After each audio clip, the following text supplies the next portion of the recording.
미국에서 택시 서비스를 이용해본 분이라면 우리나라 택시와는 조금 다르다는 것을 눈치채셨을 거예요. 미국에서 택시를 탈 때 주의해야 할 점은 무엇인지, 왜 미터기를 항상 확인해야 하는지, 그리고 콜택시가 오는데 왜 그렇게 오래 걸리는지를 알아봅시다. 1. 거스름돈이 없을 수도 있습니다. 거기에는 이유가 있습니다.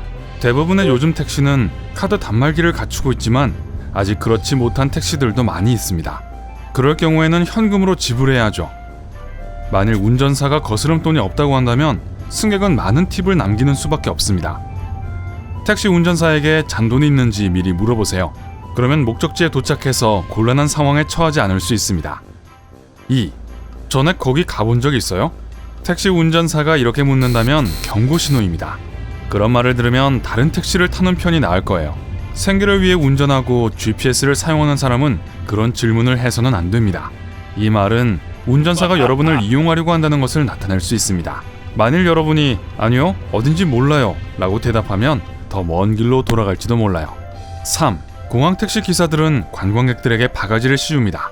만약 공항택시 운전사가 여러분이 관광객이라고 생각하면 요청하지 않은 관광여행을 시켜주기 위해 돌아갈 수도 있어요. 물론 목적지까지 곧장 가는 택시를 타는 것보다 비용이 많이 들 거예요. 그렇기 때문에 만일 정말 관광객이라면 전화기 GPS를 열고 운전사에게 가능한 한 가장 빠른 길로 가도록 요청하세요.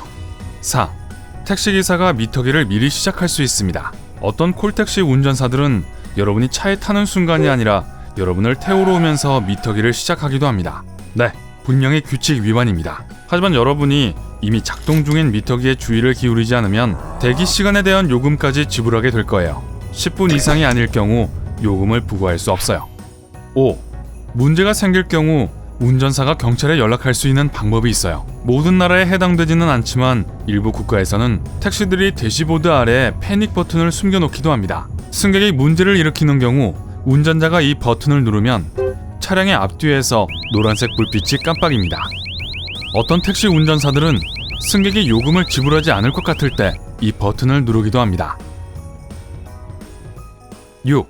택시 운전사는 교통체증을 좋아해요. 운전자의 속도보다 승객의 안전이 우선이라는 유명 택시 회사의 모토를 들어본 적 있나요?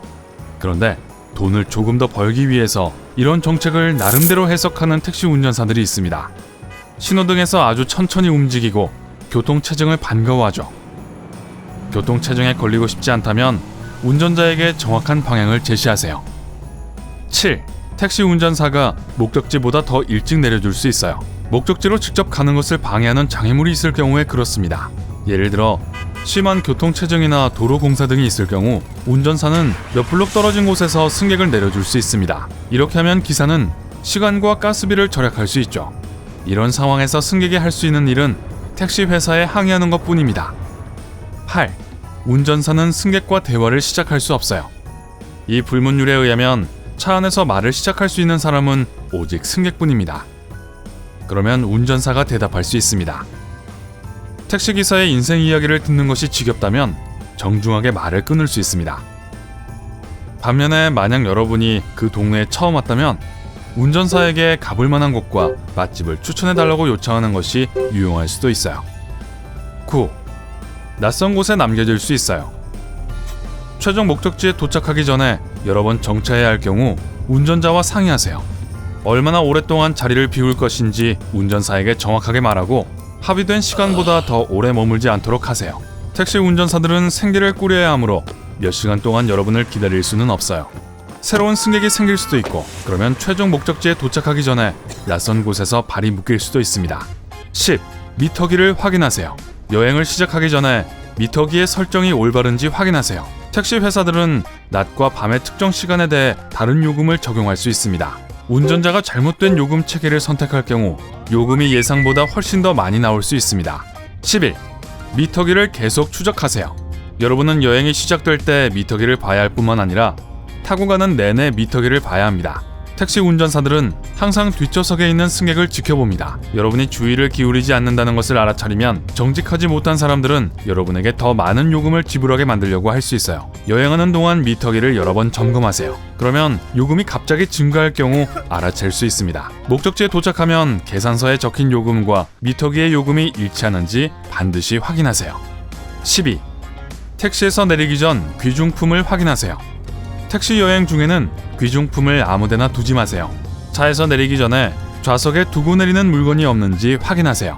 대부분의 택시 운전사들은 주인 잃은 물건을 찾아주기 위해 최선을 다합니다. 하지만 그러는 동안 시간과 연료를 낭비합니다. 그러므로 만약 운전사가 물건을 찾아주거든 팁을 주는 것을 잊지 마세요. 어떤 사람들은 분실물을 회사에 맡기기 때문에 분실물 보관소에 연락을 하면 되찾을 수 있습니다. 하지만 극히 일부 택시 기사들은 물건을 그저 가질 수도 있고 여러분이 두고 내린 물건이라는 것을 증명할 길이 없습니다. 13.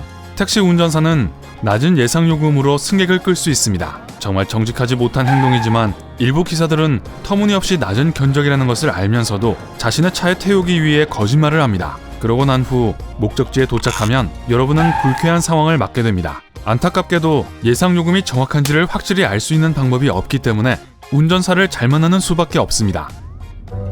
14. 미리 정가를 요구하세요. 고정 가격은 종종 미터보다 더 높게 나옵니다. 그럼에도 불구하고 고정 가격을 협상하는 몇 가지 타당한 이유 중 하나는 현금이 부족할 경우입니다. 이 경우 미리 요금을 알고 있다면 차를 타고 가는 내내 요금을 부담할 만한 충분한 돈이 있는지 불안해할 필요가 없습니다. 15. 택시 운전사들은 GPS를 조작할 수 있습니다. 그렇게 함으로써 더 먼 길로 돌아가고 더 많은 요금을 받을 수 있죠. 여러분이 할 수 있는 일은 전화기에서 이동 경로를 조사한 후 어느 길로 갈 것인가를 운전사와 상의하는 것입니다. 어쩌면 더 먼 길로 돌아가는 이유가 있을 수도 있어요. 16. 택시 면허가 없는 운전사일 수도 있어요. 요즘에는 이런 일이 거의 없지만 여전히 발생합니다. 택시 운전사는 면허증을 항상 차 안에 게시해야 합니다. 만일 보이지 않거든 망설이지 말고 물어보세요. 운전사가 택시 면허가 없는 사람이라는 걸 알게 되거든 차에서 내려서 경찰에 신고하세요. 면허 없이 택시를 운전하는 이유가 무엇이든 간에 여전히 있어서는 안 되는 일입니다. 17. 왜 콜택시는 오는데 시간이 더 걸릴까요? 택시를 부르면 도착하기로 한 시간보다 훨씬 더 오래 걸립니다. 저는 그런 경험이 많아요. 하지만 대부분의 승객들이 알지 못하는 사실은 많은 택시 운전사들이 이전 승객을 태우고 가는 중에 새로운 승객을 받는다는 것입니다. 그렇지 않다면 다른 볼일을 보면서 늑장을 부리는 거예요. 18. 1인당 요금을 부과할 수도 있어요. 전 세계 대부분의 지역에서 거의 전례가 없는 일이긴 하지만 일부 택시는 1인당 요금을 부과하려고 할 수 있어요. 그런 경우에는 주의하세요. 이용당하는 게 아닌지 택시 회사에 전화해서 확인하세요. 이런 방식이 합법적일 수 있는 유일한 경우는 4명 이상 타는 밴을 불렀을 때입니다. 그렇다고 해도 4명 이상의 초과 승객에 대해서만 요금이 부과됩니다. 마지막으로 비행기가 이륙 직전과 착륙 직후에 활주로에서 천천히 이동하는 것을 택시라고 합니다. 그 택시 요금은 따로 받지 않습니다. 오늘 새로운 것을 배웠다면 이 영상에 좋아요를 주고 친구와 공유하세요. 여기 여러분이 좋아할 만한 다른 영상들이 있습니다. 왼쪽 혹은 오른쪽을 클릭하고 삶의 밝은 면에 머무르세요.